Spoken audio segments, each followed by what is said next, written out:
Nice to see you. We up and running? Okay. Welcome back.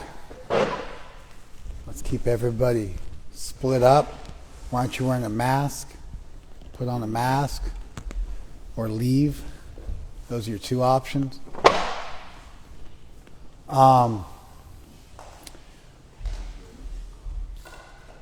Well, I had a couple of verses from the Gita that I was thinking about. There are 3 verses. I thought we could read them together. One thing, if you want to appreciate the Gita, or if you want to appreciate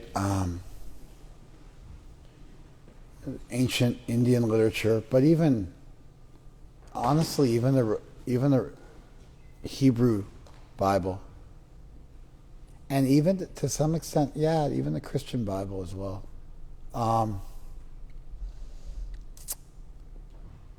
And perhaps even Islam, although less so. I'll get into that. There's a whole different world that existed when these religions came up. The world was much different then than it is now. You doing the RT? Okay.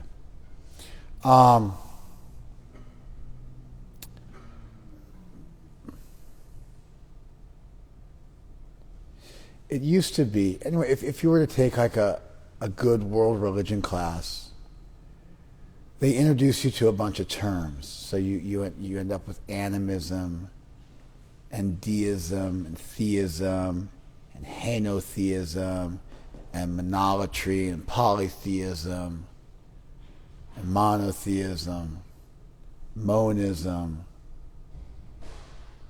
catenotheism. There's just a whole vocabulary of terms that have been developed to refer to the various types of religion that exist in the world.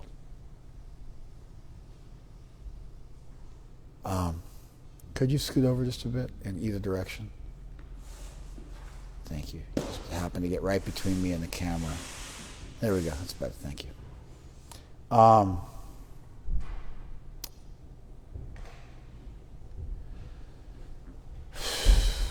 Most of us are familiar with polytheism, but I don't think most people really understand the difference between polytheism and monotheism. I think for most people, they think that monotheism, monos one, and poly is many, and so there's one God, there's many God. I think that's about as far as most people go, and they're left with this idea that somehow people believed in many gods, and it doesn't really make sense. But although the word theos does mean God, so polytheism would mean many gods, the very usage of the term many indicates that you're not talking about God.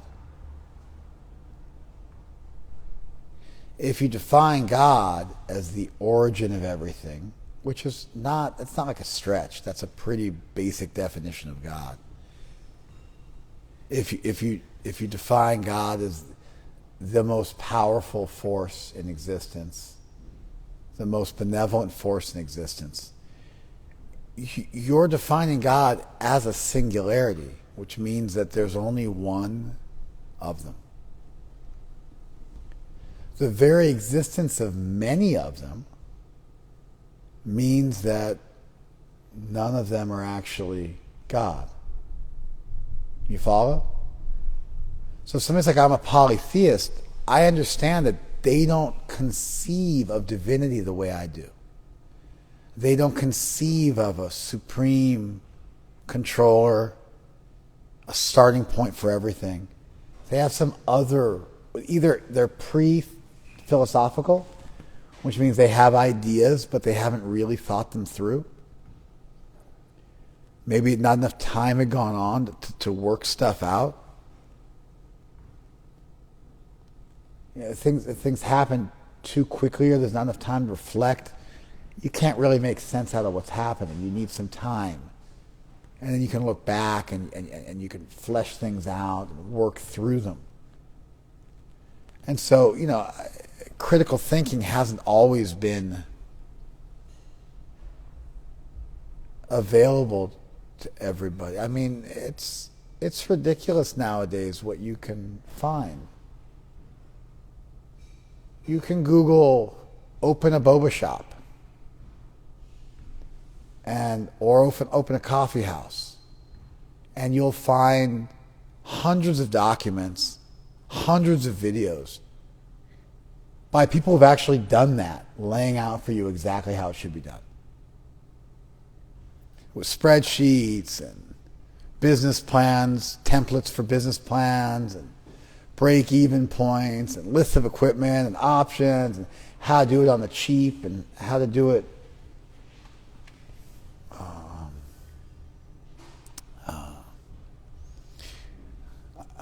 I'm trying to speak nicely. I was going to say how to do it bougie, how to do it rich.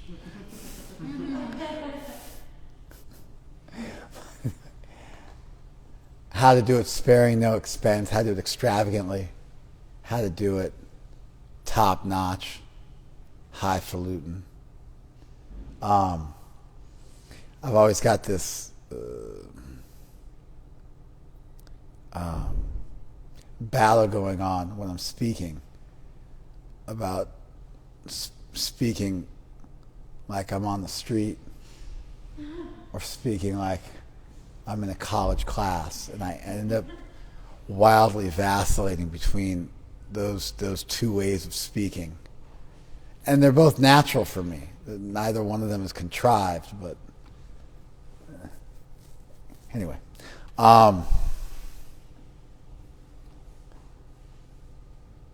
Where was I? Louder? How to open up a boba shop? Yeah, you can Google anything now. It's amazing how much information is available to you. The world, it didn't used to be like that. It took a lot of time to figure stuff out. You didn't have access to the totality of human knowledge in your pocket. And even if you do have that access, to be able to sort through it and make sense out of it and adjudicate it and judge what's worthwhile and what's not, and create a hierarchy and derive meaning from it, actually unpack it, it just takes time. So sometimes people are polytheistic and they just haven't thought through everything yet. A lot of times people want to ascribe this incredible level of intelligence to a Plato or a Socrates, and they end up doing this favorable interpretation of them, where they interpret them in light of everything we know about quantum mechanics and critical thought and all the evolutions of philosophy over the last several millennia. And they turn these guys into like titans that knew everything, were so prescient and so ahead of their times. But it's this favorable interpretation, this favorable read that they give them. That's not something you would do if you just looked at the text and what they wrote. You wouldn't get it from that. You have to have a whole body of knowledge and then be really favorably disposed towards them, and then desire to interpret them in the absolute best of all possible lights. But people are, in a lot of ways, they're a lot smarter now. And things which were theoretical have become much more commonplace. Ideas like gravity, rules of physics, germs. The idea of germs and cleanliness and sterilization.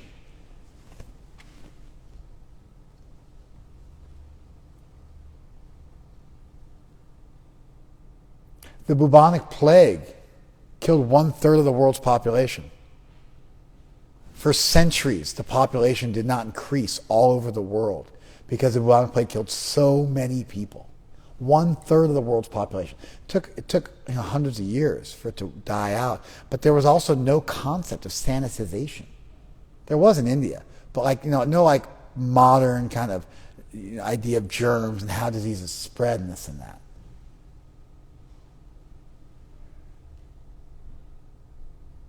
People used to fart in a jar and like take the lid off and smell it and think that would ward off bad things. I mean, just all sorts of stuff people would do.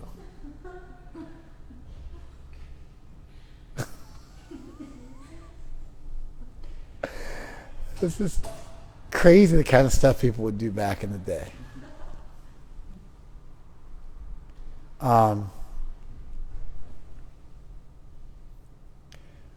What to speak of trial by ordeal? When they couldn't figure out if somebody had done something or not, rather than the presumption of innocence, they just tortured you and made you walk over hot coals and jump in a frozen river. And if you died, you were guilty, and if you lived, you were innocent. If there was a land dispute, they'd have the two people touch their swords to the land they were fighting over, and they'd fight, and whoever won, well, it must have been their land.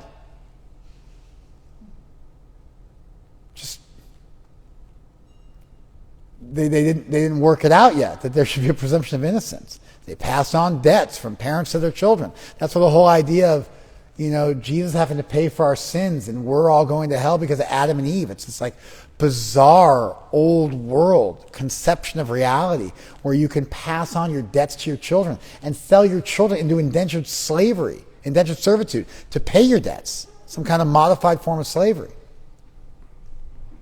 And you're buying people back, and debts can go for generations. And so Adam and Eve messed up, and therefore the whole world is condemned to hell because of their mistakes.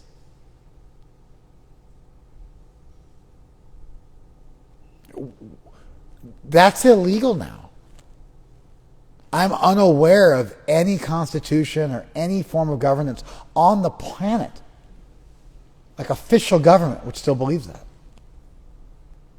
Maybe if you go to rural Afghanistan and you hang out with the Pashtuns, maybe they still have this idea that debts are inherited by the children and the blood debt must be paid by the children. But I mean, these ideas are so old that any modern form of governance has dealt with them. You follow? So it's important that when you're looking at something like polytheism, you got to think it through. It means it's not that they believe in many gods, like we believe in Krishna, and then they believe in like a bunch of, it's just like it's Krishna and Durga and Ganesh. And it's not like that. They don't believe in a god. They believe there's lots of powerful beings, like superheroes, essentially. Like superheroes. They're human in the sense of they're lusty, angry, and greedy. And they are partially divine in the sense that they have strength and intelligence and abilities like to fly and stuff like that surpass those of any human beings you would know. So polytheism really means you believe in the X-Men or the Avengers. I'm not even being facetious. That's actually what it means. There's these really powerful beings around, and you better be careful because they can really mess you up. And they've got tempers, and they got issues, and you're in danger. And so you have to supplicate and pacify them so that bad things don't happen to you. And if you want to get ahead, then they hold the keys to the kingdom, and you have to. And none of them by themselves are enough. I mean, Zeus could be killed. Zeus killed his father. He killed Kronos.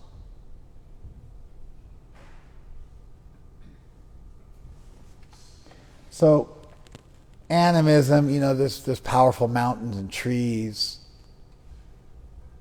And then deism, a remote divinity. Oftentimes, deism also refers to the belief you can logically arrive at the idea of God, or a God who's not so connected to the world. There's various forms of deism. Then you get into theism, the belief in an actual, proper divinity that you can relate to on some level. Then that's got the polytheism, which I just explained. Then you got the monotheism. In between those, there's a term.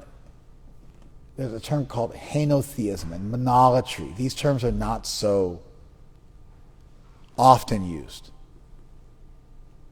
Monolatry is the idea that, there's one God who's worthy of worship among many. Henotheism is almost a similar idea. It's not even used so much anymore, the term henotheism. And it means that there may be many gods, but your tribe worships one of them. Monolatry is there should really only be one that's worshipped, but there's many divinities. These are forms of a modified polytheism where there are many deities, but not all of those deities are equally worthy of worship. So therefore, there's a hierarchy created within a polytheistic world such that of the many divinities that exist, over here, man, that's what's all going on here. I know it's hard for you guys, but if you all look at Jayadev, as cool as he is to look at, I feel somewhat abandoned. I lose my train of thought because I'm looking at all of you. You need to chase in yourselves and just learn to control your minds a little bit. It'll help you in life.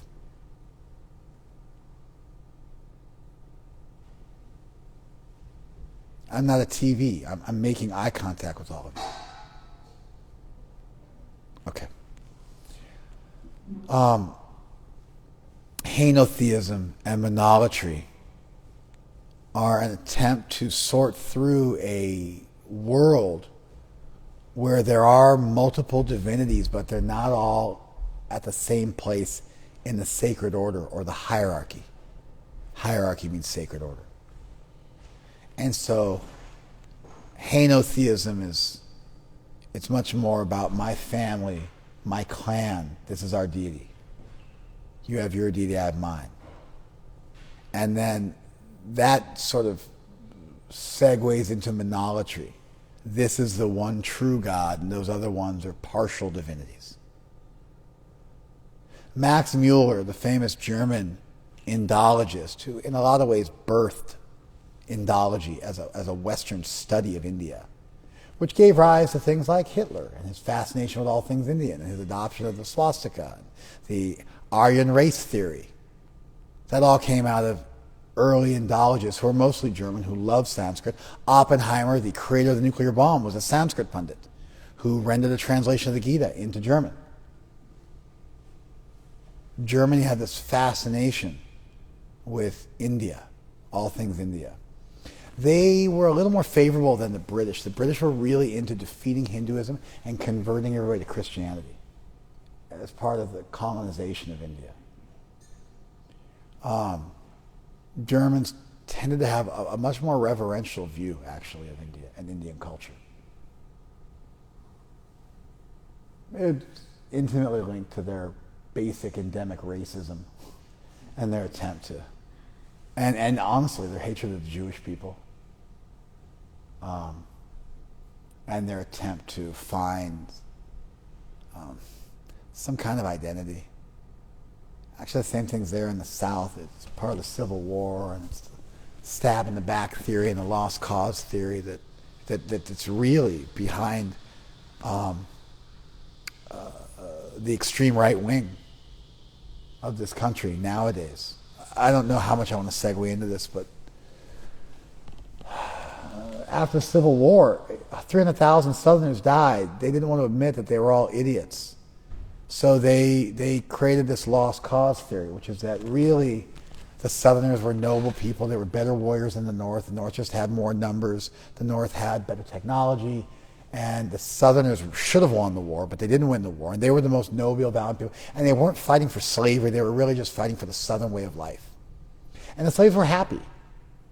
If you look at the Reconstruction period, 1870s, 1880s, 1890s, there was this big theory that the slaves were happy and that the Northerners had ruined the Southern way of life and the slaves wished they could go back to it. It's the whole thing.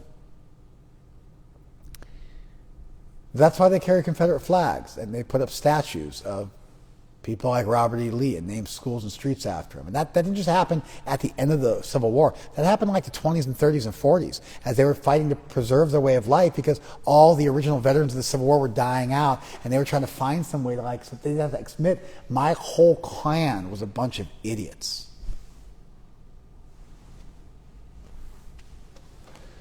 That became the stab in the back theory after the Germans lost World War I.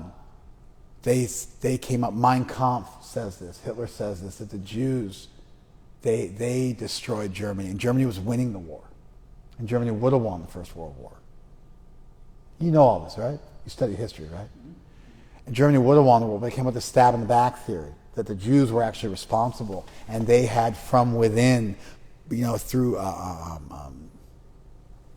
espionage and subterfuge, and some kind of agent provocateurs, they had ruined Germany, and that they were going to do it again, and the Germans had to wipe out the Jews lest they be put into oblivion, and therefore the Germans were it was self-defense. The Holocaust in this version, this twisted version of reality, was actually self-defense.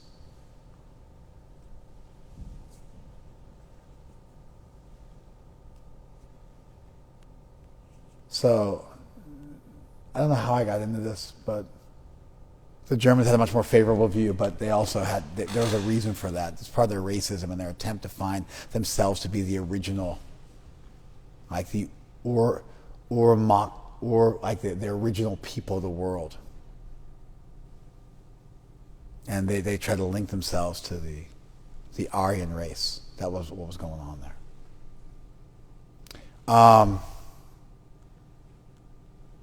They came up with a cool term called katenotheism.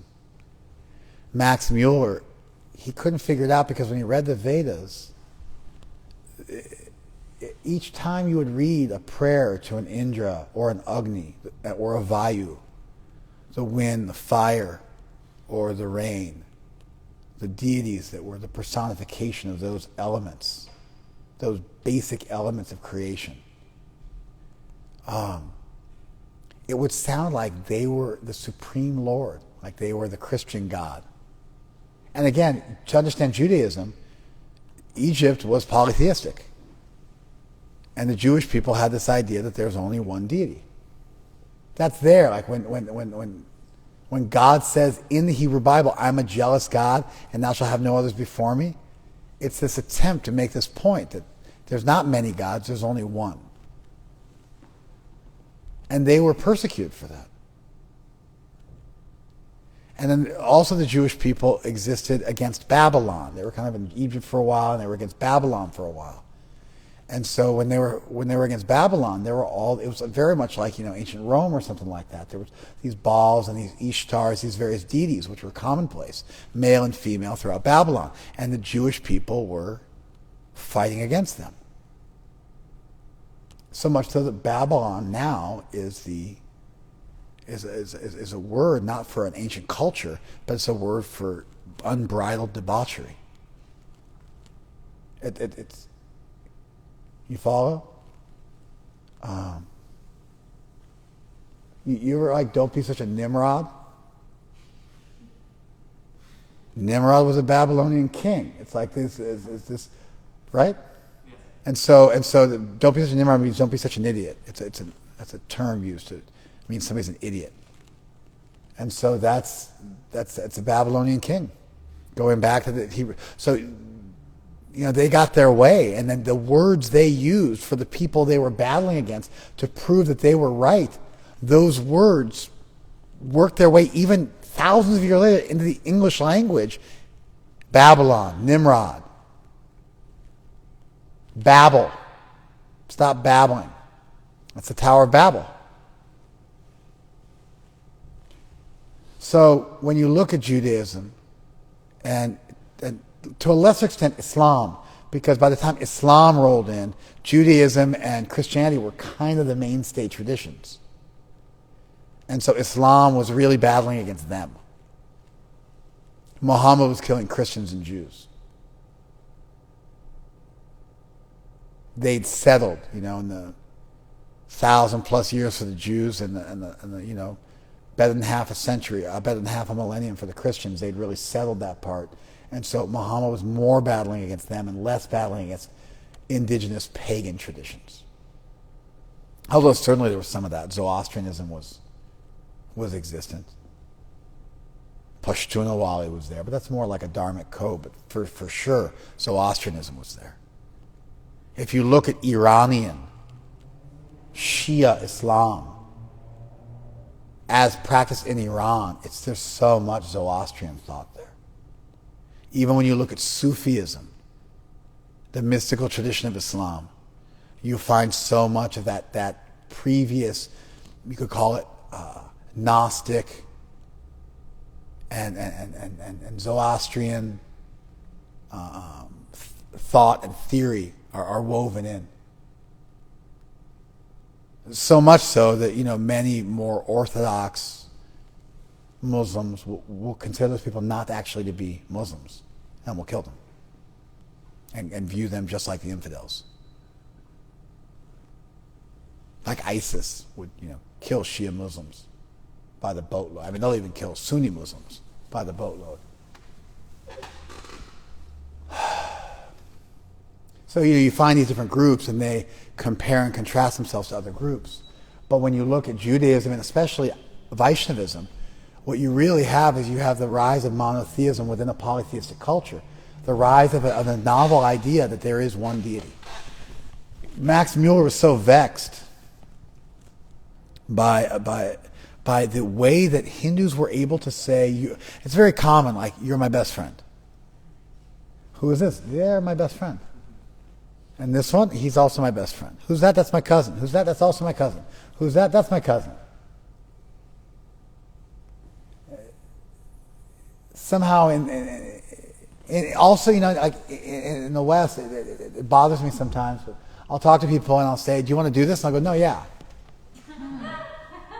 And I just want to say, chasten yourself a little bit, control yourself, take a deep breath, and just say, "Yeah." Don't say, "No, yeah." You don't need to do your rebel at a cause. I'm asking you a question, you give me an answer. It's bizarre. Why do you have to say no, yeah? What's wrong with you that you have a need to do that? In India, you'll say yeah, no. But that makes sense to me. Yeah, no is, I got to say no, but I don't want to offend you, so I'm going to say yeah, no to soften a little bit because I don't want to disrespect you. Our version of it is I want to agree with you, but I have to diss you before I can agree with you just to show my freedom. For somebody from China or from some other part of the world, from India, they can understand how weirdly rebellious Americans are. They make it's excessive.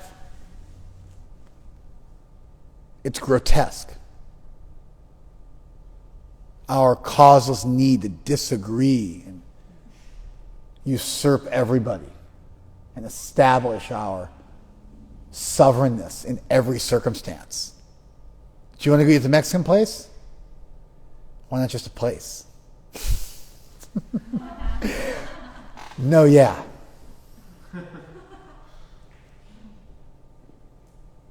So, in India, everybody's your cousin. Everybody's your uncle. Everybody's your best friend.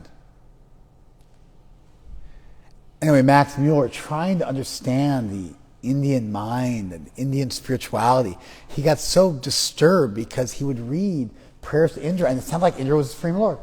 Prayers to Agni, and Agni sounded like Supreme Lord. Prayers to Vayu, and Vayu sounded like Supreme Lord. These were the early Vedic gods.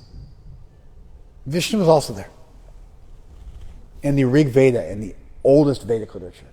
This was before you got like Ganeshas and stuff like that. Even before Shiva. There was Rudra, kind of precursor to Shiva.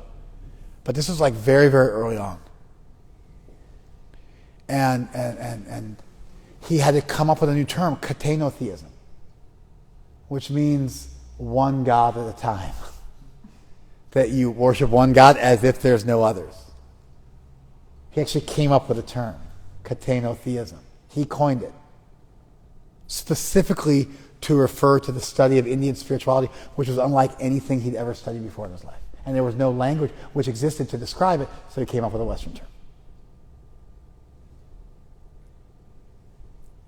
What Max Mueller didn't know, what he was incapable of seeing, because of his being an outsider, looking in through a kaleidoscope that obstructed a clear view. He didn't have clean teachers. He didn't have a sufficient purity, to be honest, the ability to focus and not look at people who walk past you during a class.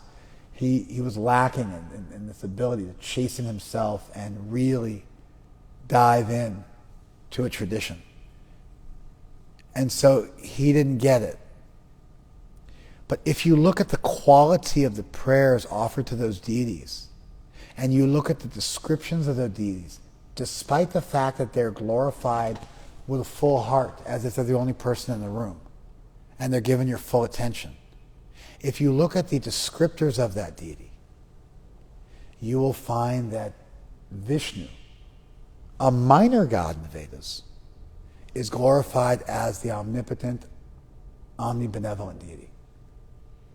And the other deities are described in hyperbolic, extravagant, very, very, what do I want to say, grandiose terms. But they're not actually described as a supreme being, as a singularity, as one without a second. Did you guys follow this? Imagine if it's just the example that came to my mind, so I'm just going to roll with it. You could imagine that there was somebody, they were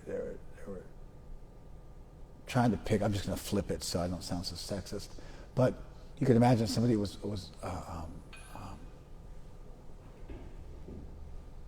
married, and they were like a beauty pageant judge, and so they were introducing the contestants. And so everyone who came up, this is the most beautiful woman in the world, she's amazing, this, that, she has so many personal qualities, so many fine qualities, etc., etc. Everyone he would announce in just kind of like very, very hyperbolic, grandiose terms, as if she's the only woman in the world.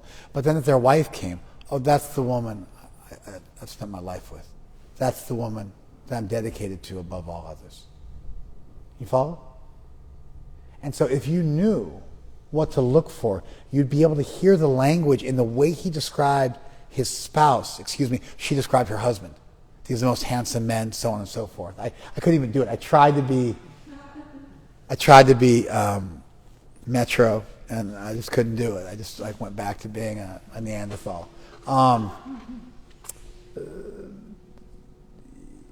These men are also handsome. They all have so many fine personal qualities.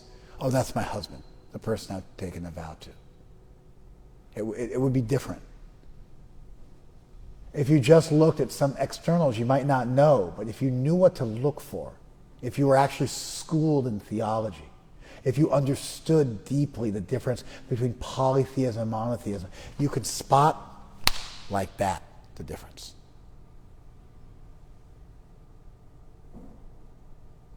Now with this background, let's look at a text from the Gita and let's see if it comes to light a little bit.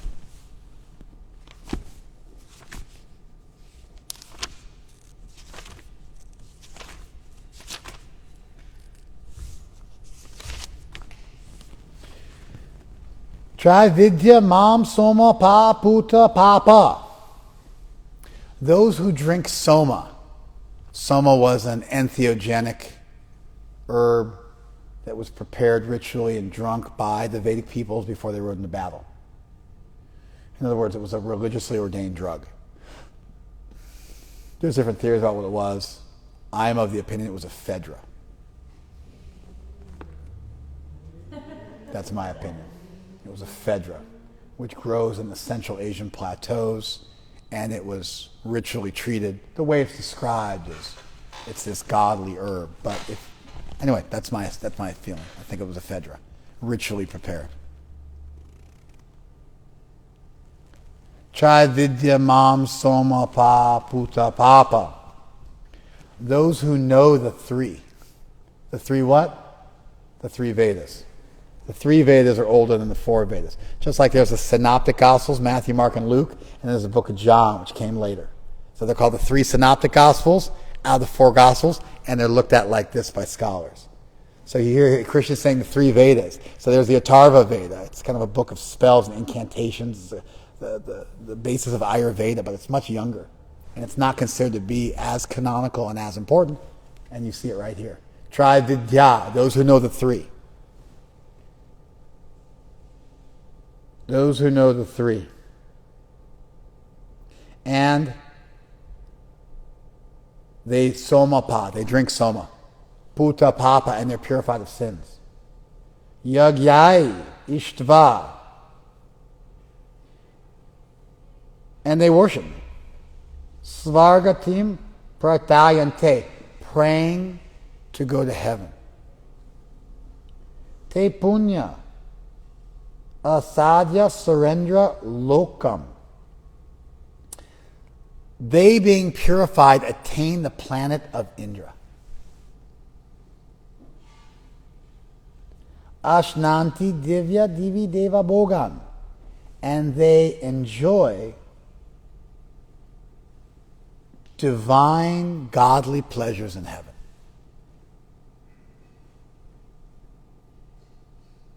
You follow this? Deva bhoga means enjoyment of the gods. The word bhoga, like when we offer something to Krishna, it's called bhoga. It's that which is to be enjoyed. So they enjoy those things. Where they enjoy divi, in the sky, in heaven. They're divyam. They're transcendental enjoyments. Ashnanti, they enjoy them. They consume them. They consume them. This right here is the proof that we're not talking about heaven.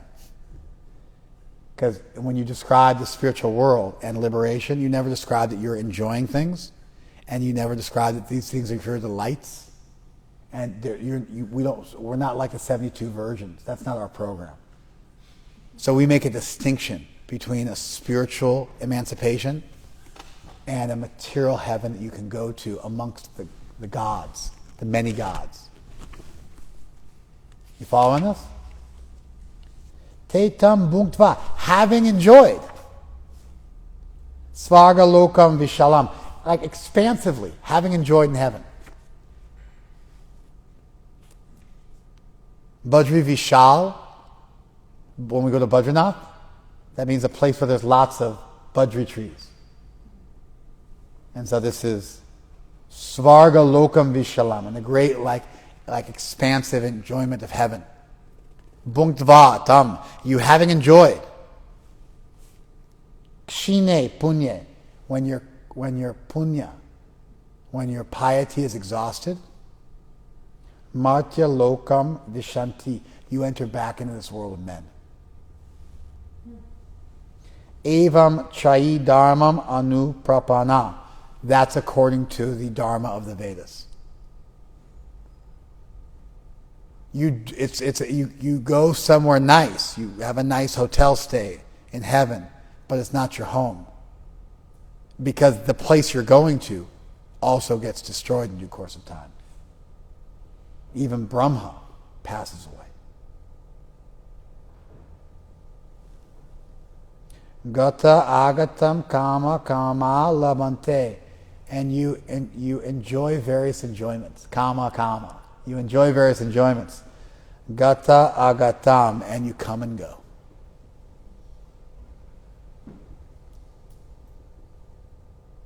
You see the distinction? You're doing ritual, you're engaged in a religion, but you're worshiping with a corrupted desire to enjoy. And the result is that you enjoy and you attain piety, but you have to come back again. And here's the switch. Ananyas chintayanto mam. Yea, those who think of me and no one else. The last people were doing big yagyas. Soma yagyas are, people every centuries, somebody will try and do a soma yagya. It's insane. It takes years.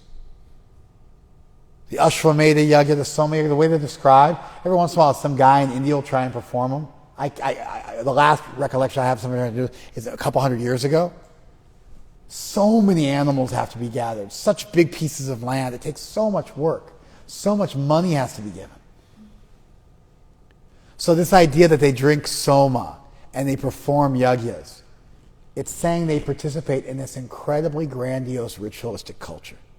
And in contrast, there are these people who think of me and nobody else.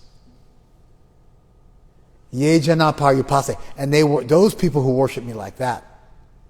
Te sham nityabhiyuktanam. For those people who are always yoked to me through their thought, yoga kshemam vaham yaham.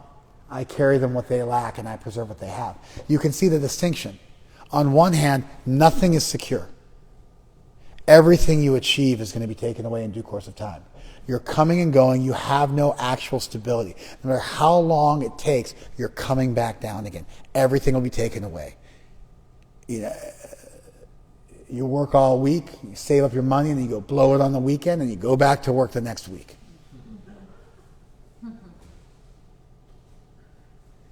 And these people are spending huge amounts of money. And in contrast, these people are just thinking of Krishna. And they're stable. Because Krishna preserves what they have and carries them what they lack. If you understand the points I just explained throughout this class about polytheism not really being a belief in many gods, but being a belief in many superheroes, and how that interfaces with the belief in one deity becomes known as henotheism or monolatry. And it really gives rise to monotheism. Not necessarily they have to decry the existence of other powers in the universe, but that there's one thing above them all. There's a singularity. That nifty idea. And you can see the evolution of that in Judaism as well as in the Hinduism. And you can understand why that might be vexing to somebody, even an Indologist like Max Mueller, who was trying to understand. Because the glorification of many divinities is there, and you have to learn how to dig in and look at it very carefully to see the difference in the type of prayers which are offered to the various deities. The same way you have to look for difference, see the way that a woman might describe her husband versus various contestants in a beauty pageant that she was the MC for. And then you look at this text of the Gita, it should all make perfect sense. Krishna's saying you can do incredible worship and even worship me indirectly through the method I taught in the Vedas that's heavily ritualized for people who still want to enjoy and they're looking for something which will guarantee their enjoyment, and you'll get what you wanted and it's not permanent and you'll come back. And I'm decrying the entire Vedic tradition, which is even done in the Vedas themselves. It's not like the Gita is the only text to do that. The Vedas themselves decry this materialistic worship. It's there for people who need that, but at the same time, the message that this is not the way is written in the same text. And you can now contrast that to other people who are also worshiping me. How are they doing it? Just by thinking of me. Trusting me, opening their hearts to me. And for them, they're secure. They'll never fall down. Nothing will be taken away. They're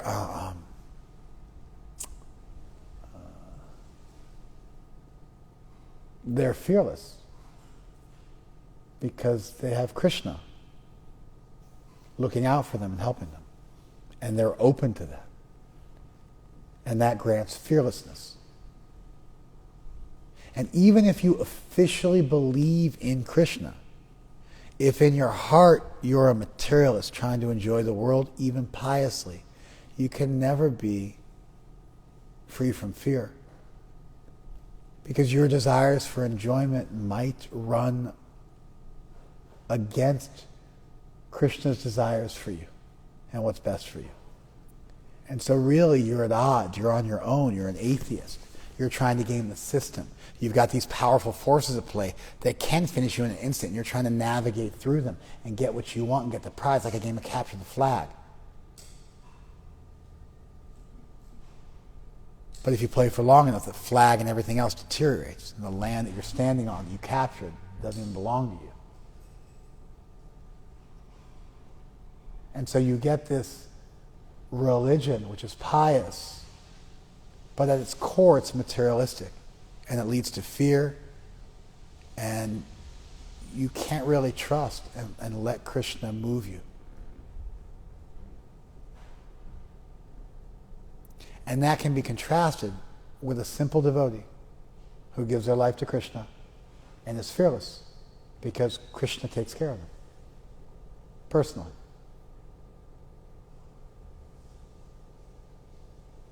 And our literature is filled with descriptions that Krishna actually means this.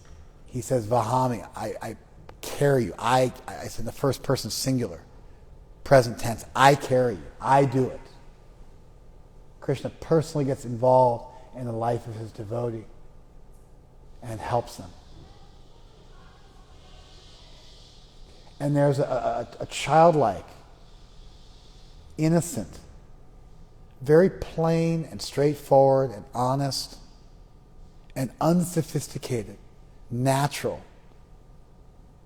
trust that comes from really understanding that there's a singularity, there's an all-good and all-powerful deity, that deity cares about you, wants to help you, is capable of helping you, and that you can be carried in the palm of Krishna.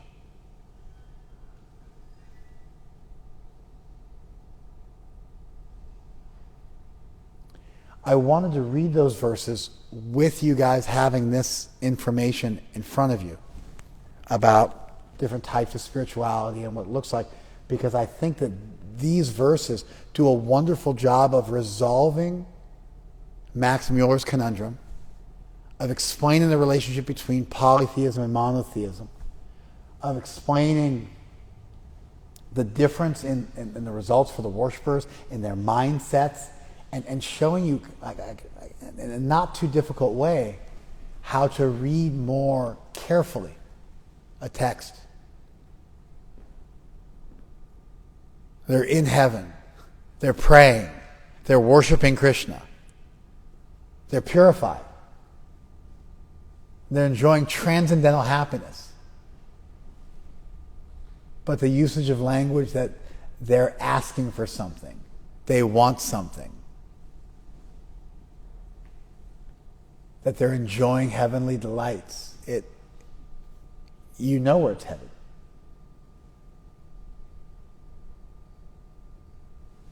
And I guess just maybe with 1 or 2 minutes left, I'll just say this. If God is all good and all powerful, then you really do have nothing to worry about. You don't know better. You can really trust. And you can do your part and be responsible for your part, but you don't have to try to control the world, which is a fool's errand anyway. If you can really wrap your head around the idea of an all-good, all-powerful deity, if you can find reasons to believe in that deity, if you can make that your worldview, if you can reason through it, if you can get to that conclusion, then this kind of bhakti automatically transpires. Why would there be a deity that needed weird rituals to be conducted? And if you messed up a little bit, it's like an OCD deity. It's unreasonable. It's not that like every conception of God is as good as every other one. If you have a conception of God where God is profoundly cruel or stupid or OCD or something like that, that's a deficiency that you can point out in someone's conception of divinity.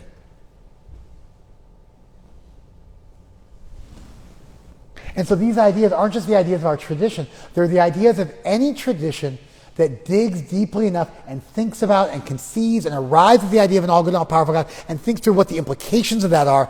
These are the conclusions they come to. You just need to think of God and give your life to Krishna, and He'll take care of everything, and you can truly be free of fear.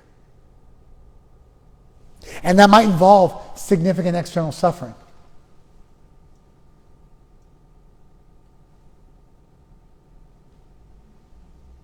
And you'll be able to see your way through that and find value in that and be okay with that. The devotee is really the only fearless entity in the universe. I'll finish with this. Prabhupada, his birth name was Abhay Charan, the one who's fearless being at the feet of God. The nature of the idea of a singularity, of a deity, is the only thing which could possibly give peace, because it means that there's not many people competing. And therefore, you're not in a gambling match. You're not rolling the dice. There's some kind of an anchor or a centrifugal force or a cynosure or a natural fulcrum on which all reality rests and moves. And by connecting with that, you're stable.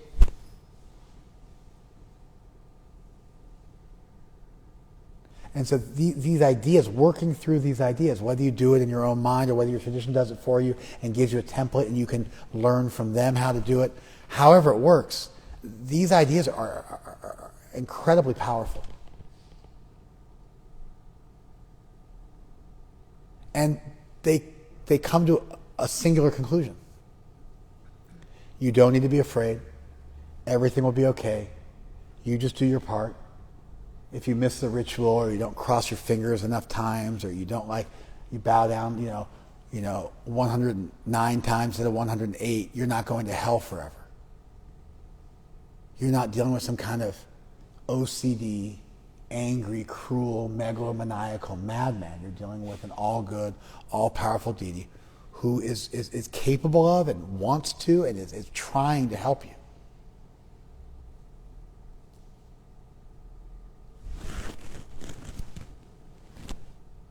I think that's what I got for you guys today. Thank you very much for attending. Hare Krishna.